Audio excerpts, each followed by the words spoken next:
First of all, are any of you a graduate of one of our business acumen or building business acumen programs? Let us know here. So we've done several business acumen programs. Again, like Bailey said, we work with 34 of the Fortune 50. We've worked all over the globe. We've delivered in several different languages. So let's just see if you've attended one of our programs, you plan on attending, you loved it. Maybe it was prior to 2023 or 2022.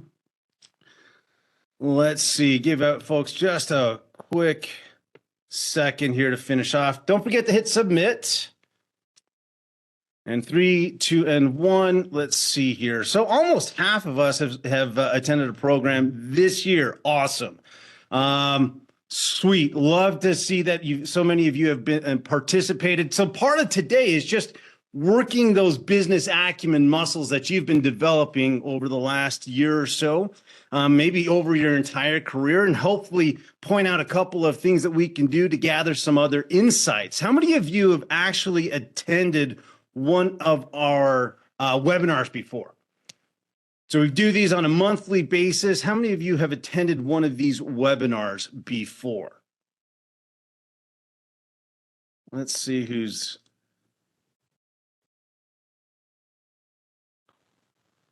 Okay, awesome. Just a few more seconds here. Now, I love doing these webinars.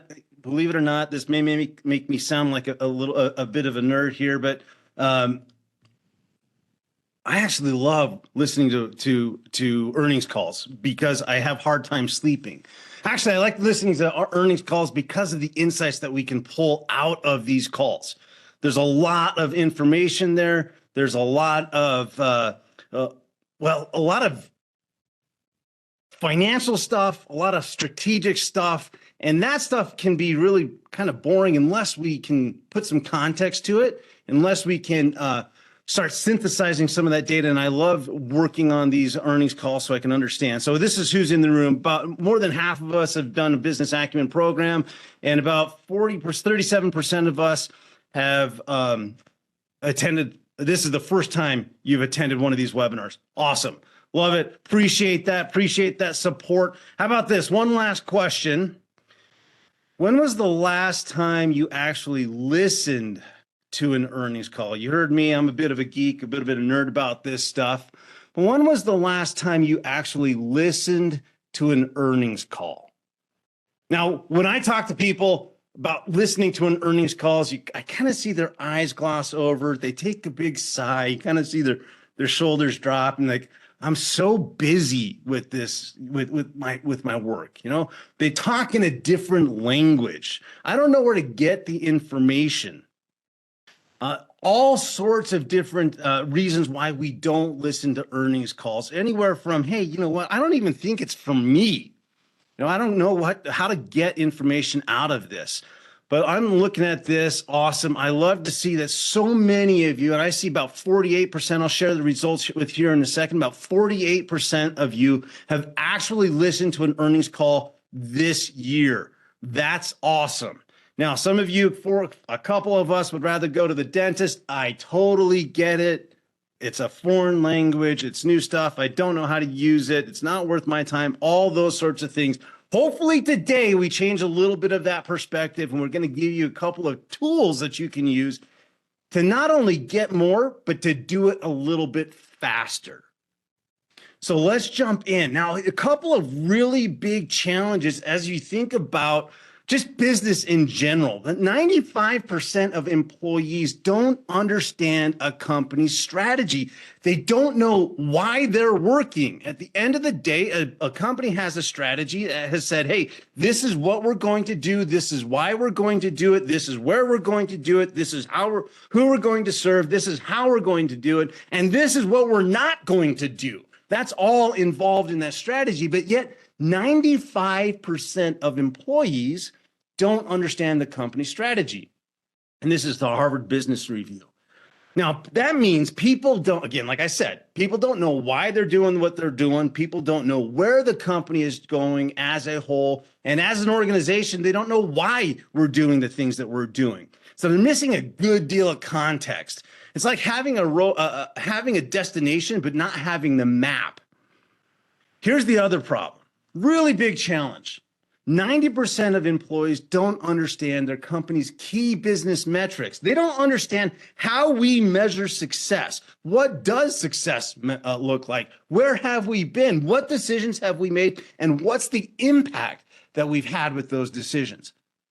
In other words, we don't know where we've been. So we don't know where we're going. We don't know where we've been. It's really tough to make good decisions if you don't do that. And by the way, research has found that the two biggest levers to engagement, if you want to be more engaged in what you're doing in your work, if you want it to be more than just a paycheck, know two things. Number one is have an understanding of your organization's strategy and have a connection to that. And number two, understand the importance of your work. Understand how you have an impact on achieving the organizational success. Two biggest challenges and the two biggest levers to being engaged at work. Now, I want you to flip this on the head. We take a look at it from an individual contributor. Maybe you're a leader at the business, but then also think about this. Think about you are a CEO. You are Jensen Huang, right? You are NVIDIA's CEO. NVIDIA is a pioneer. You're one of the founders. You're a pioneer in accelerated computing. You have pushed the technology world forward for the last several years, and now you are on the cutting edge of cloud and AI. We've seen this transformation and this transition in the computer industry, and now you are not only just shaping a few sectors, but now you're really reshaping industries with your platforms and programs and products. And you're a leader of over 27,000 employees worldwide. You have 4 million global developers that work on NVIDIA products and platforms, several huge partners, and hundreds, maybe thousands of enterprises, and certainly thousands and thousands and thousands of end users that depend on you. Now think about that pressure. Think about the two biggest challenges that most employees don't know why you're doing what you're doing, and most employees don't understand how you measure success. Now think about that. You're trying to direct this company. What really do you need employees to know? Those 27,000, the 4 million developers, the thousands and thousands and thousands of customers that you have. What do you need employees to know so they can support your vision, your direction, your strategy, your performance? What do you need your customers to know about what you're doing and how you're going to make them successful? What about shareholders? They're investing in NVIDIA. They've seen a huge run up now, but what are you going to do for them next? And also, a lot of your products are distributed through different partners. So what do you need your partners to know? Where are you going and how are you going to be successful? And what does success look like? Now, here's my guarantee. Here's my guarantee. And if you've been in one of our webinars before, you know this is a common guarantee. We have ultimate confidence in this. Our guarantee is that as you listen to earnings calls and you develop your business acumen, you learn the language of business, you learn why you're doing what you're doing, and understand the impact that you can have on the success of an organization, of your organization, it'll do a number of things. A few things that it will do is, number one, it will build your credibility. People will listen to what you have to say. You'll have more influence. And as you build that credibility and influence, that's going to build your career. And you may have seen this as well, but people get to a certain level of technical expertise, and that's as far as they go.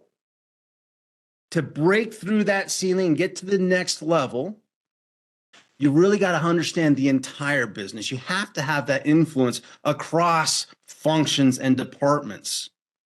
So you'll build your credibility, that'll help you build your career, and ultimately it would also build the companies that you work for. Any organization needs leaders and contributors that have great business acumen, that understand the messaging going forward. So we're going to give you a tool. You've got that workbook. It's a tool. Now, there are 3 parts of using this tool. Number 1, you want to prepare. You've got to understand where things are and how to get that information. Number 2, you're going to analyze the information that you do get, and then there's no sense in getting this unless we can apply it. So the third thing you got to do is synthesize all that information that you've gotten pulled together and apply it to what you're doing. So let's jump into the tool. First thing we've got to do is prepare. Now, let me talk to you a little bit about the basics of earnings calls. Generally, if a company does earnings calls, they're going to have 2 parts. The first part is going to be prepared remarks. So these are carefully scripted messages that the executives want to convey to the market, to shareholders, to investors, to analysts, to partners and customers, and even to employees. Carefully scripted messages. Then you're also most of the time going to see question and answers. So a period of time when analysts who are covering the company and the industry, where they're able to ask questions and get candid answers. Now, I say candid. In reality, they're rehearsed. They know the questions that are coming up. And so executives have rehearsed the messaging that they want to convey. So questions and answers. Now, here's a couple of things. These aren't hard and fast rules. In fact, if you listen to the NVIDIA earnings call and maybe read the transcript, you'll see that oftentimes the prepared remarks, you'll see the CEO come out and deliver the prepared remarks.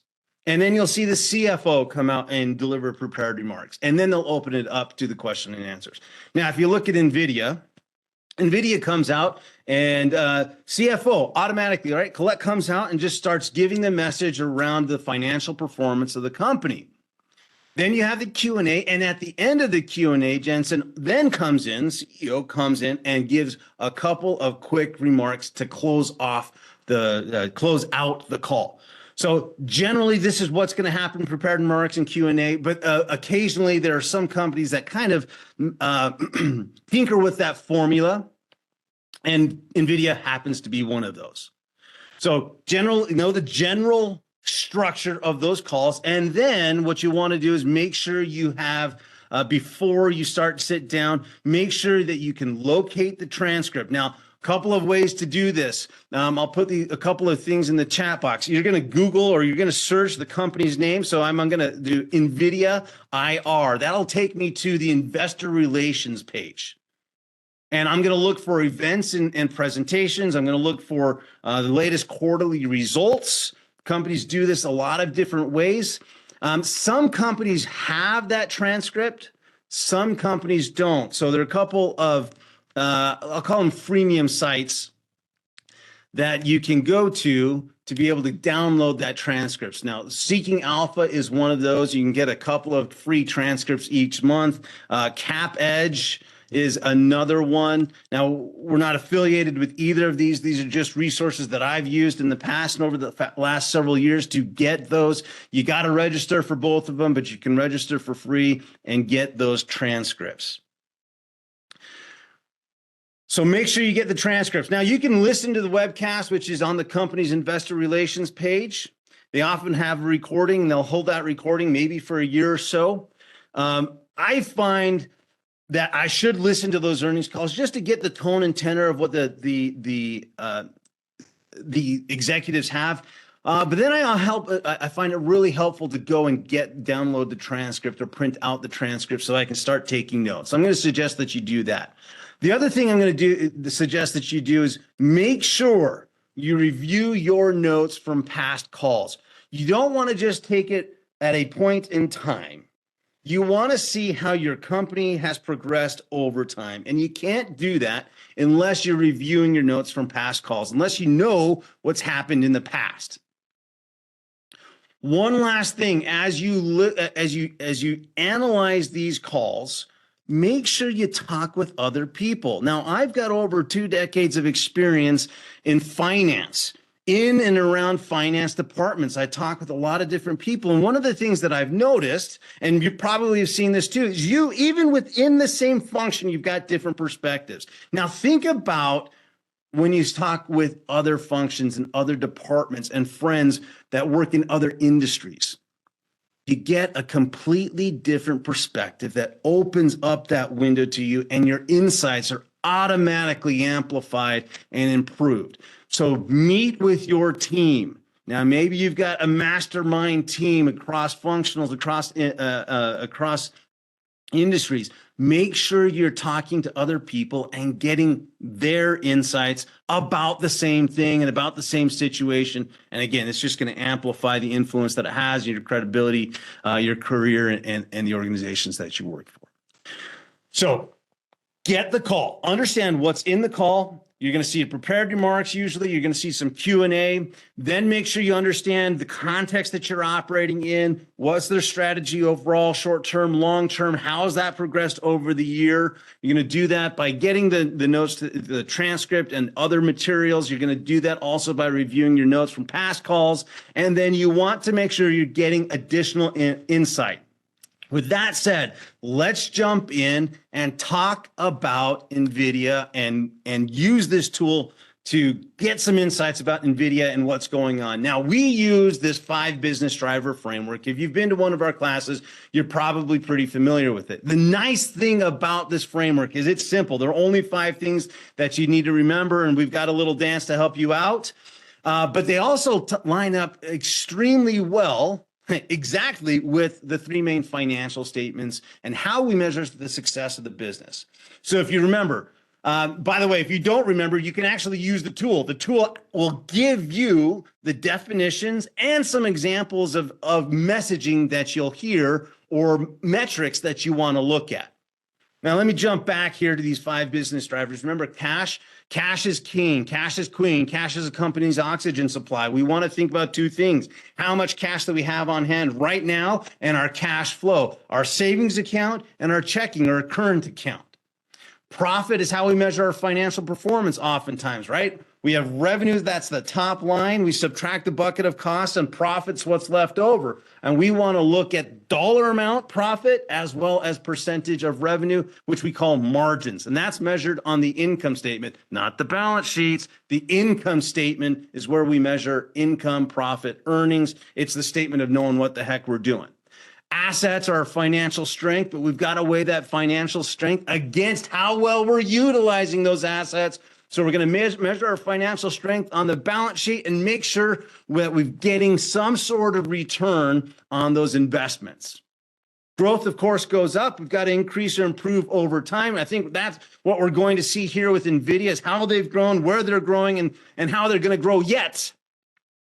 And then people are the core of any business. Right? People are who buy our services, who hire us to do a job, who hire us to make a difference in their lives and their organizations. And internally, people are, well, culture eats strategy for breakfast. People are the ones that are doing the work, engaged in that work and providing value. Okay, so that's the 5 business driver framework. We're going to use that. One of the things that we'll do is we're just going to tally up how many times NVIDIA talks and the analysts talk about each of these 5 drivers. We're also going to answer some questions that will help pull some insights out of that messaging. So let's jump into the messaging. So this is Jensen Huang. At the end, remember, his prepared remarks come at the very end of the call. Let's talk about this, and you'll see how I've kind of read the messagings. You might have a different perspective, and that's important. You're going to want to share that with each other. So the computer industry is going through 2 simultaneous transitions: accelerated computing and generative AI, and they build off of each other, right? CPU scaling has slowed, yet computing demand is strong, and now with generative AI, it's supercharged. So that's about growth. This is where we're going as a whole, as an industry. Now, accelerated computing, a full stack and data center scale approach that NVIDIA pioneered, is the best path forward. In other words, we see the industry and how that's moving. Guess who's the best prepared in terms of what we offer right now, the assets that we've built and developed over time? We're the roadmap to achieving what you need to do in accelerated computing and generative AI. Okay, keeping going. There is $1 trillion installed base in the global data center infrastructure. That's talking about growth. It's, hey, here's the total addressable market, $1 trillion, based on the general purpose computing method of the last era. So what did he say just a second ago? He's saying we're going through two transitions simultaneously, accelerated computing and generative AI. And that $1 trillion was the install base from the last era.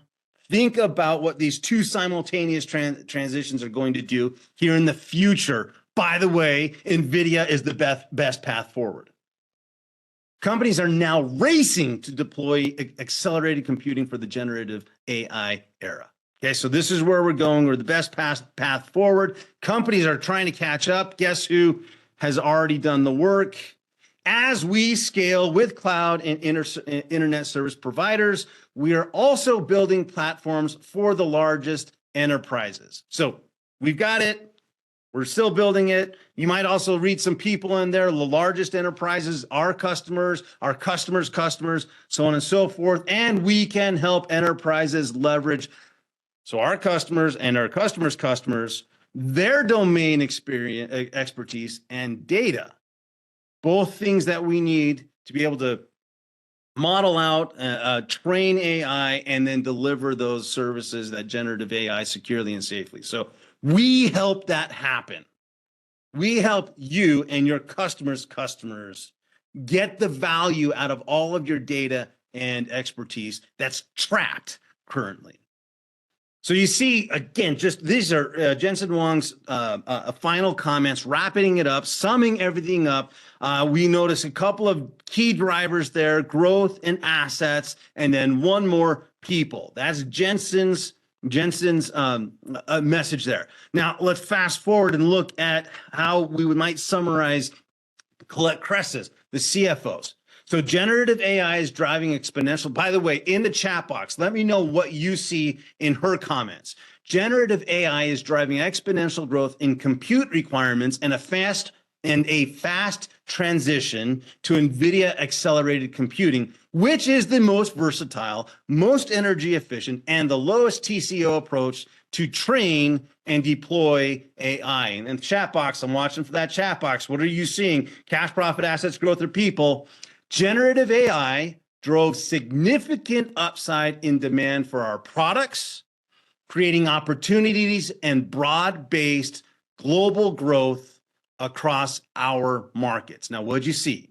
Cash, profit, assets, growth, and people. All right, Dennis, thanks very much. Growth, assets, people.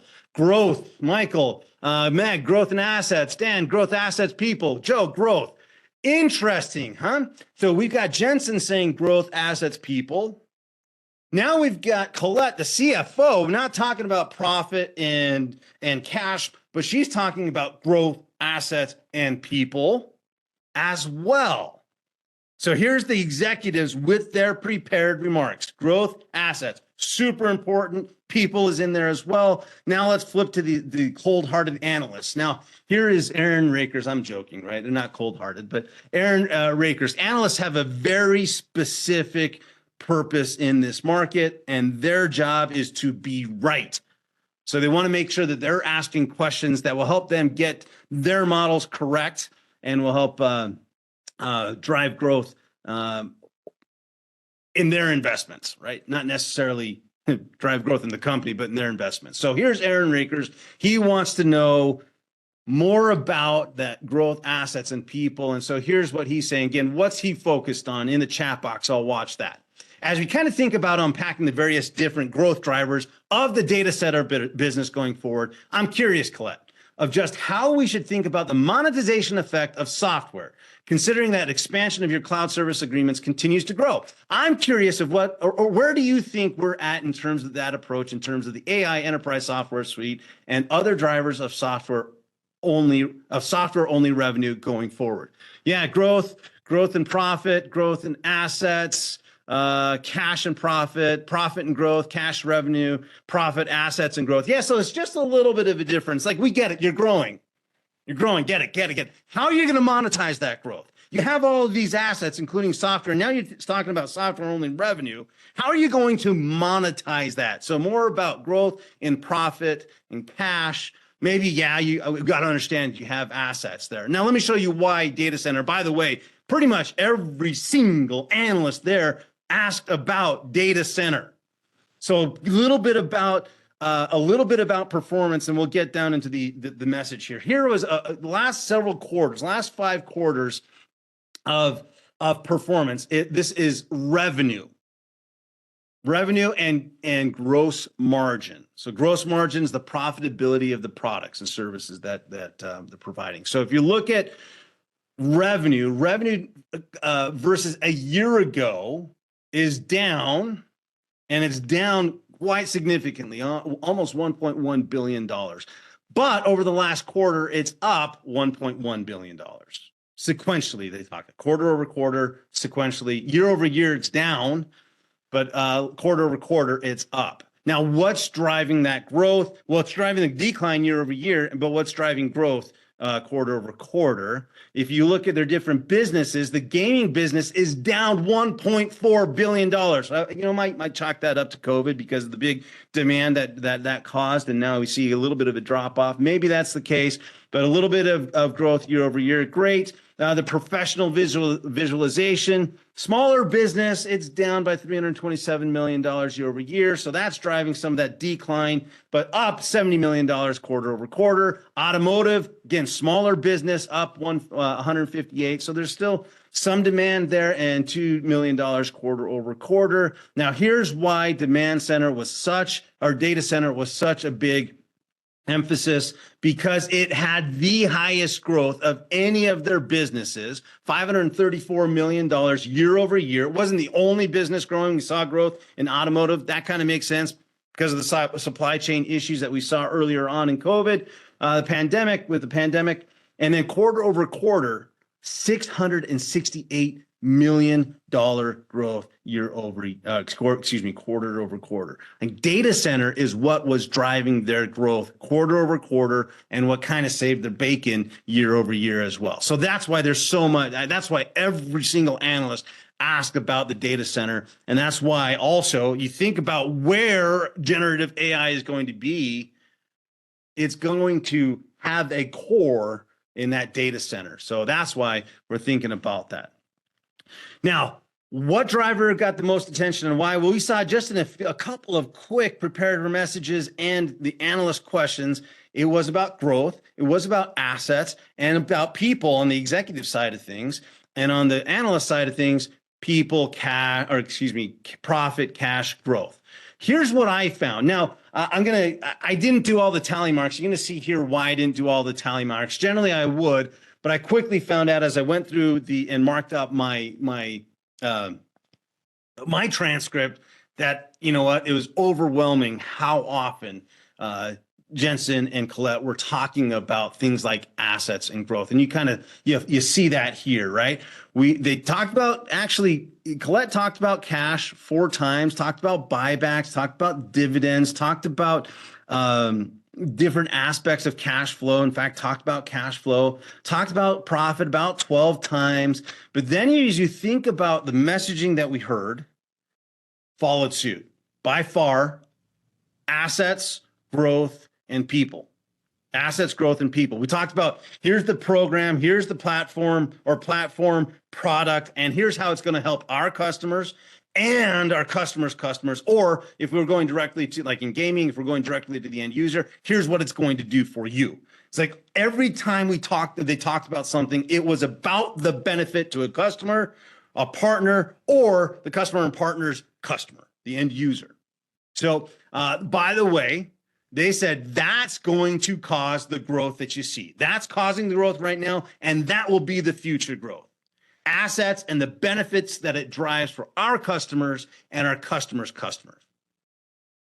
Now, if you look at Jensen's, he's in the red. Nothing about cash, nothing about profit. Of course, he only had just a quick summary, maybe 30-second summary of what was going on, 30 seconds to a minute. And he focused his message on assets. Actually, growth was number one. Here's what's next. right? You think we got great stuff. Here's what's next. By the way, that stuff is an asset as we've been spending time developing those platforms, developing those products. And one more, by the way, they should call me by the way, right? Ryan, by the way, Hunt. I read product portfolio as an asset. It's something that builds our strength now, helps us stay viable in the marketplace. You may read that differently, but that's how I read it. That's one of the reasons why I see so much in assets. Talk about platform, product portfolio, those sorts of things. To me, that's an asset.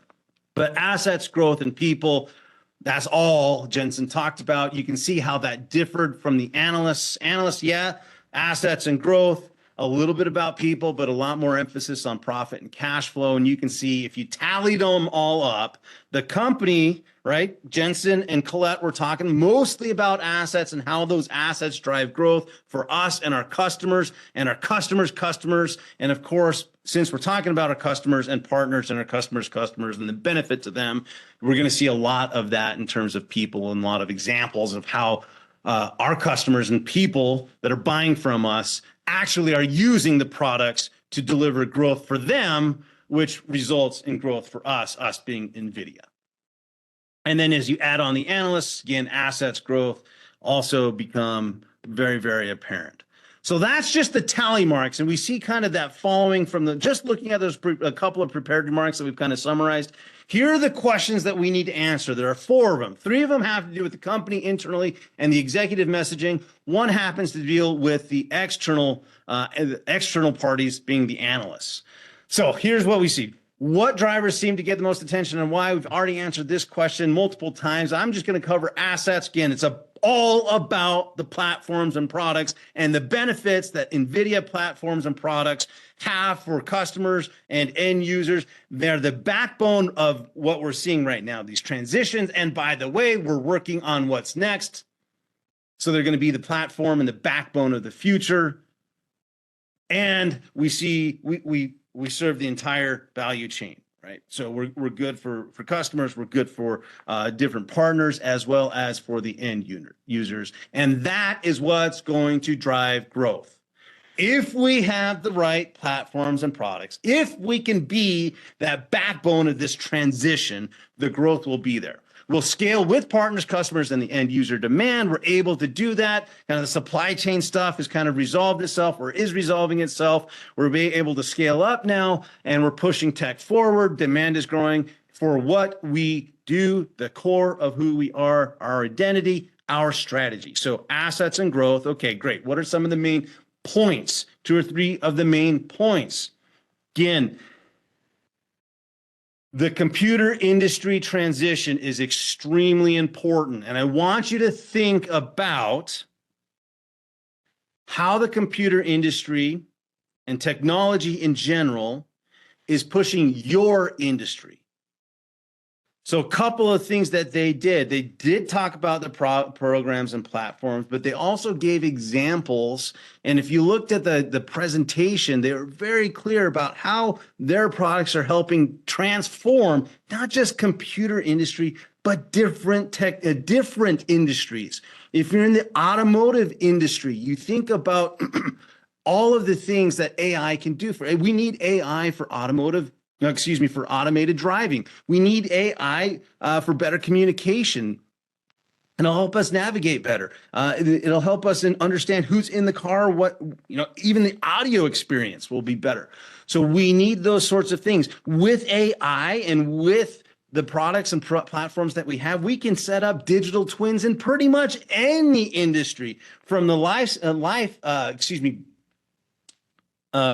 biotech industry and life sciences, all the way to manufacturing. Setting up a digital twin of your manufacturing plant to understand the ins and outs, the inputs, outputs, how you're transitioning, where things should go, how that might help with efficiencies and safety and things of that nature.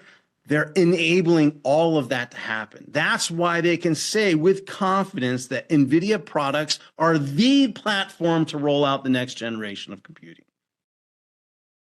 So that's what they're working on. That's where they believe things are going forward, and they deliver that value They deliver value to the end user. They deliver value to their own customers and partners, and then they deliver value for your customers' customers.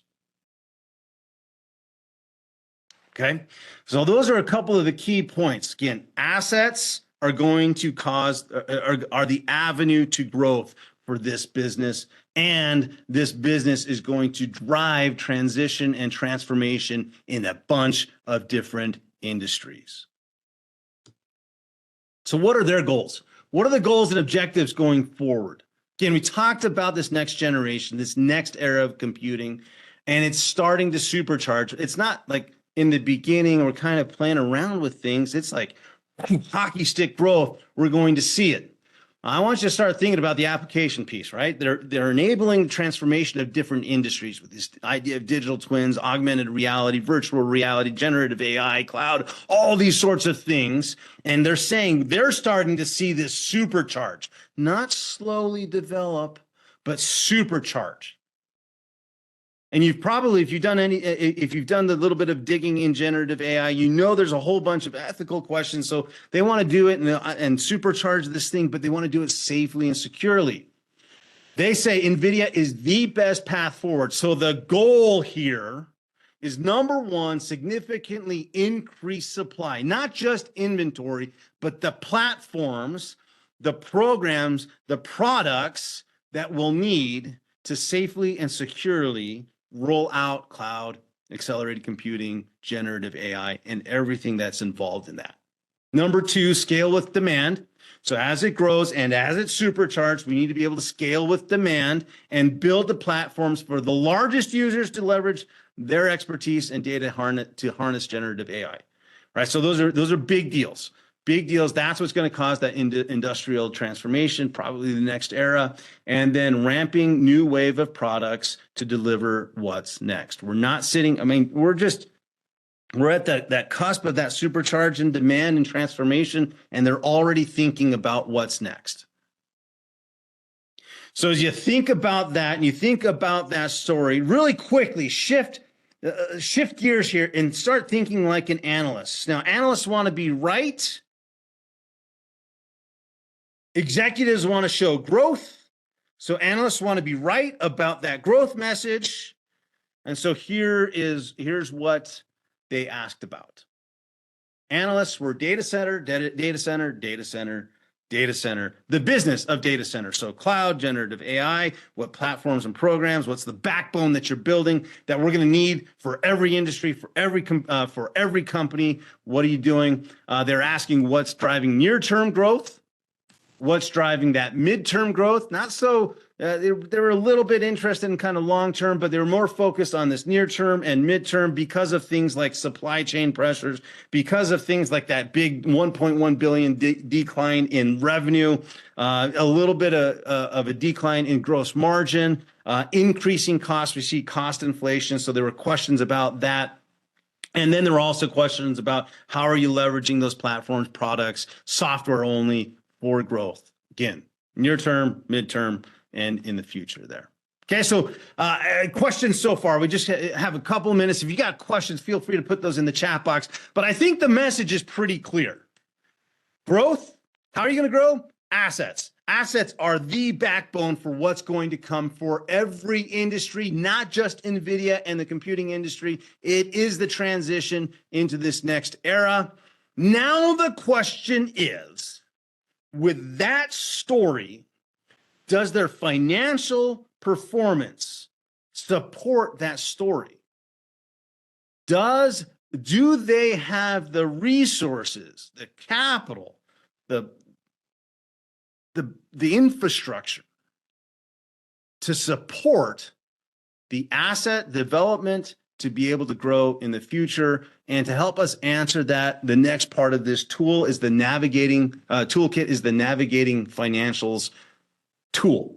This is a financial scorecard that'll help us answer the question, do they have the resources to support their strategy and where they're going?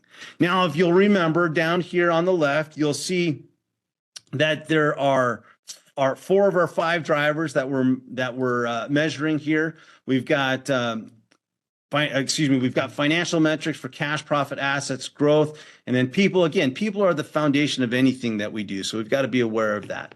We've got the key metrics and equations in this column. So we've got the bold and numbered. Here's cash and cash equivalents. Well, we know we need cash if we're going to have R&D, if we're going to have, and part of R&D and being innovative is failing. So let's make sure that we've got enough cash to fail 99 times so we get that one home run, or we hit a couple of base hits, a couple of doubles, and then a couple of home runs. That's great. We need cash to do that. Where do we find it? Well, here's the line item. We're looking for cash and cash equivalents. What statement do we go to?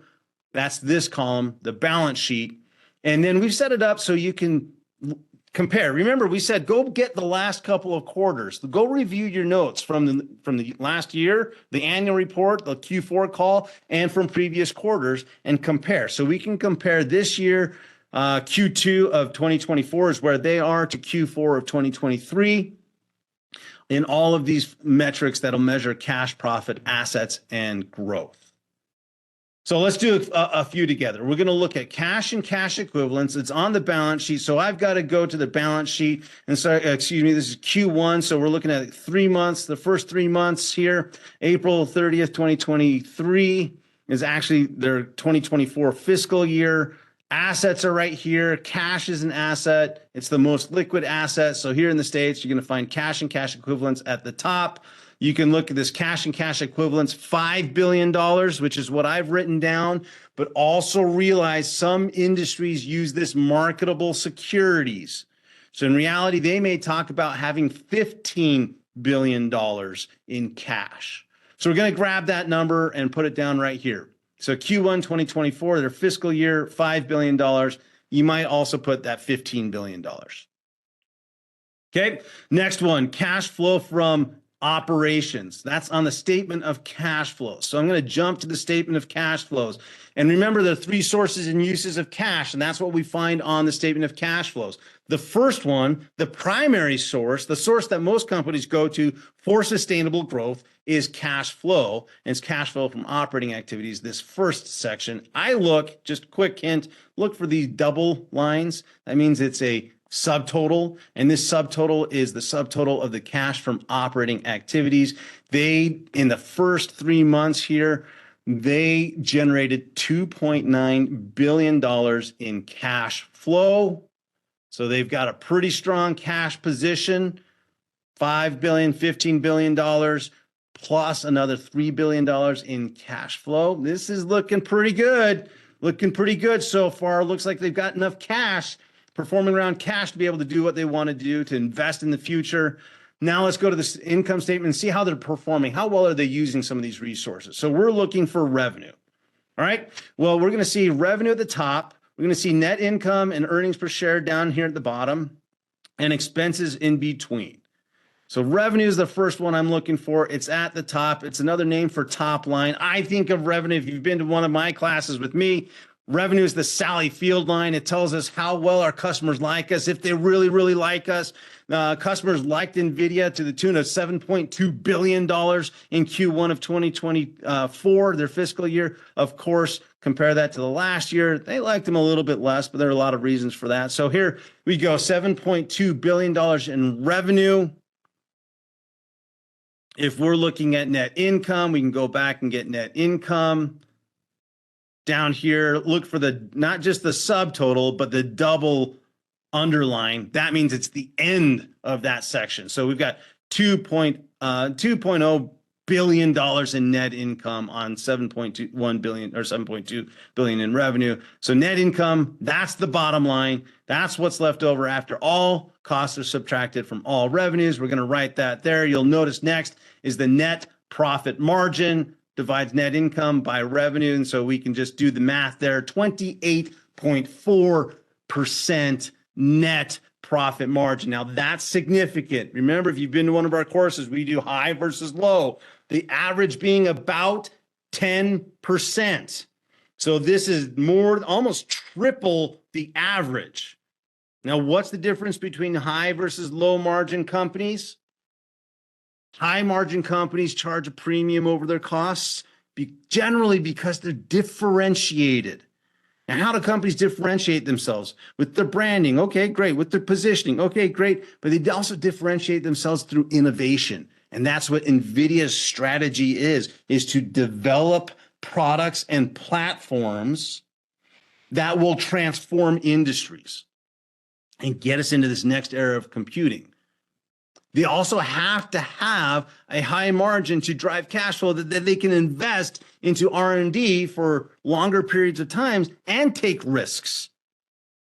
So pretty healthy margins right there, in line with strategy. As you look at the rest of their performance, great, they've got a strong balance sheet. How do I know? 55% equity ratio. That's like owning 55% of your home. You only have a loan for 45%. Loan to value of your home. That's a pretty strong position to be in, and 18% return on assets. So they're doing really, really well. High return on assets, 18%. Average is sometimes something like 6%.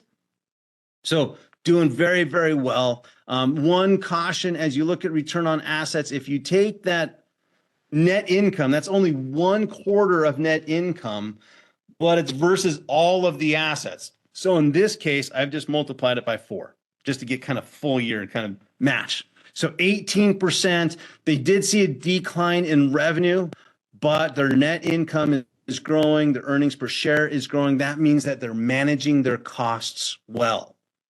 You can see compared to last year, cash is up, cash flow is up, revenue is down, but profitability is up. Margins are much healthier, stronger balance sheet, better return on assets, growth this year compared to last year. Well, we're growing net income again, cost management. That's great. Superb performance so far with the, I guess it's excusable, right? Decline in revenue. How do they compare to Broadcom, for example? Now I'm comparing the closest dates. So this is Q1 of 2024 for NVIDIA, which is roughly equivalent to Broadcom, also in this industry, also working on some of the similar things, but that compares to Q2 of their 2023 fiscal year. Again, Broadcom's much bigger in terms of cash and cash equivalents, but we haven't looked at their marketable securities. So $15 billion versus the $11.5 billion in cash and cash equivalents for Broadcom. They do generate more cash flow. They have higher margins. So this might be something in terms of, okay, so what's Broadcom doing that NVIDIA is not? Is Broadcom more service and software? Is NVIDIA? What's the mix of the business here? Are a couple of questions we might add. NVIDIA, stronger balance sheet. So they've got more access to capital, perhaps, and you can start seeing that. Broadcom has weathered the storm pretty well, so maybe they're a little bit less recession or more recession-proof. So that'd be a question to think about as we compare strategies and performance. Is this an area where NVIDIA needs to improve, or it's just different businesses, and we got to understand the industry there. If you look at Microsoft is one of their partners. Look at this. And Microsoft is much different. This might be a difference in the business as well, but you think about partnering together, what pressures there might be where NVIDIA might be asking Microsoft to take a bigger, that NVIDIA can capture a little bit more value because they're the backbone of what Microsoft is trying to do, and how NVIDIA continues to provide value for Microsoft and Microsoft's customer. It allows them actually to make headway into this cloud business. So with all that said, overall, does their performance support their strategy? My assessment, quick, easy assessment is yes, absolutely. They're doing pretty well right now, given everything that's going on. And if they can achieve what they're saying they're trying to achieve, they have the resources to do it. Now it's about execution. And for us, with these insights, it's about what do we do? It's like going, what do we apply it? If you knew you needed to make your bed, why didn't you make your bed? Right? So now let's think about the application piece. Now, again, our guarantee is that as you do this, it's going to drive your credibility, influence within your organization. It's going to drive your career, and it'll overall help the company and organization that you work for. How do we drive that? Well, our past 20 years of experience tells us that these skills and insights will help you do that.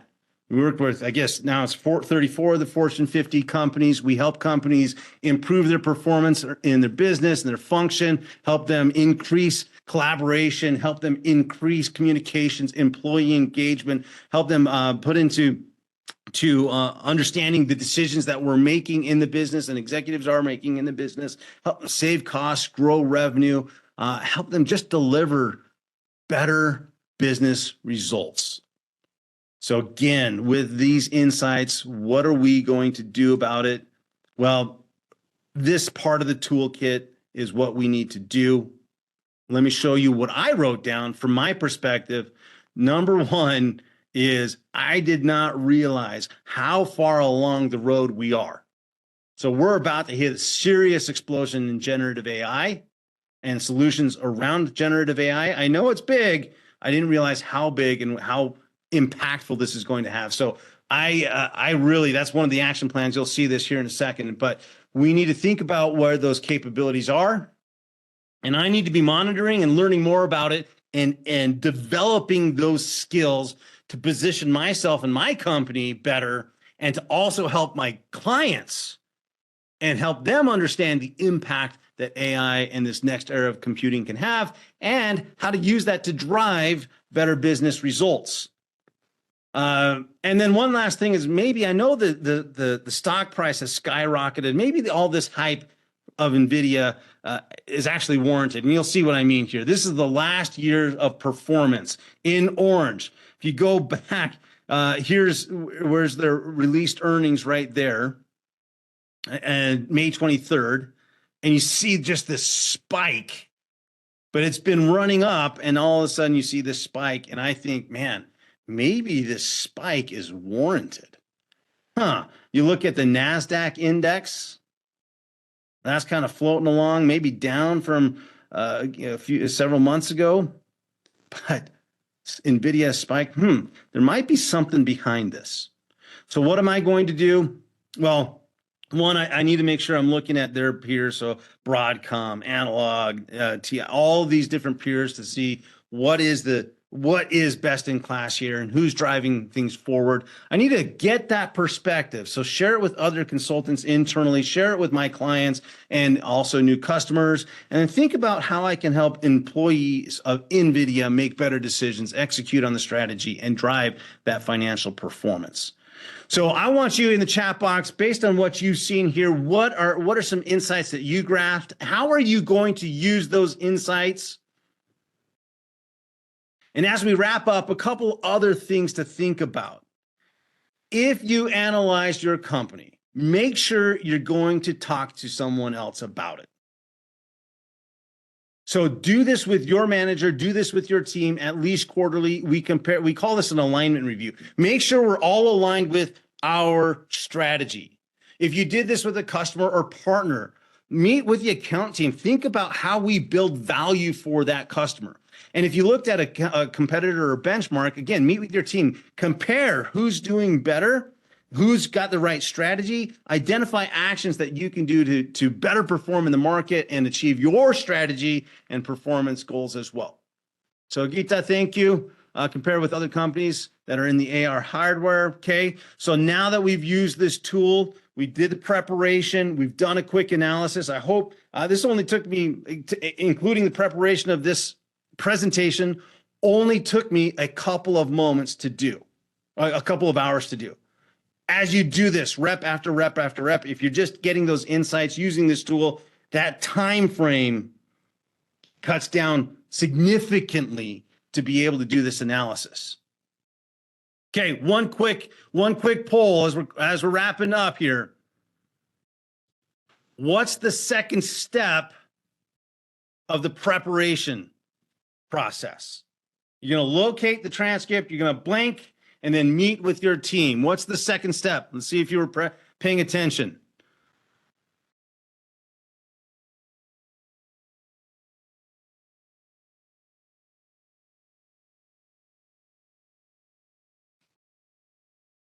Okay, prepare, analyze, apply. This is the prepare process. You're going to locate the transcript. You're going to meet with your team. What are you going to do in between? Awesome, awesome, awesome. I'm liking where this is going. Make sure you hit submit. By the way, really appreciate the engagement here. Love that how quickly you caught on. Love the insights. Follow Geeta's examples. Would love to hear what you're going to do with these insights. And here's what we said. Poll results. All of us get another root canal, except for someone. Someone would rather get another root canal than review your past notes. Yep. Next step, second step in that process to review your past notes. Again, what we're doing is we review past notes is looking at that process, and we'll start to develop those insights that will help us make better, faster, stronger decisions, will help us get more engaged, will help us drive those business acumen skills. Now, if you did your own company, or if you did this with NVIDIA, who are you going to analyze next? By the way, our next webinar on August 30th is going to be on Halliburton. So maybe you want to, maybe you're in oil and gas, maybe you want to know more about oil and gas companies and services there. Maybe you want to do Halliburton and come prepared for our next earnings call as well. But who are you personally going to analyze next? Is it going to be the company you work for? Is it going to be trying to get insights around a customer or someone that you want as a customer? Going to be a partner, some company you might want to invest in. Competition, someone you're interested in. Thank you, Jennifer. You're going to look at the competition here. I like, again, where this is going. I'll show you these results here. And as we wrap up, if you've got any questions, we'll be here for a couple of moments afterwards, but I do want to give you a little bit of a benefit for sticking this out. Here are the results here. Company you work for, about a third. Company you want to invest in, about a third. And then company you're interested in, quarter of us, and the rest are company you want to sell to. Awesome. Hey, I know how powerful these tools are. These are the tools I use to help prepare, to help my clients. So I absolutely can guarantee you this will build your influence, credibility, career, and the company you're working for. Now, if you go to acumenlearning.com, you'll be able to register for the next webinar on August 30th. You'll be able to download a copy of the workbook. Also, if you want to sign up for e-learning that will take you through the 5 business drivers, how to read financial statements, how to analyze executive messaging, and a bunch of other tools there, you can actually get a discount code for $100 off that e-learning. And with that, in the chat box, a couple of other tools for you, including our YouTube channel. Go like and subscribe there. But really appreciate you being here with us today for this webinar. Like I said, we'll be here for another couple of minutes. But lastly, again, business acumen, super important. It'll help you. It'll help your career. It'll help your business. And really appreciate you being here. See you next time.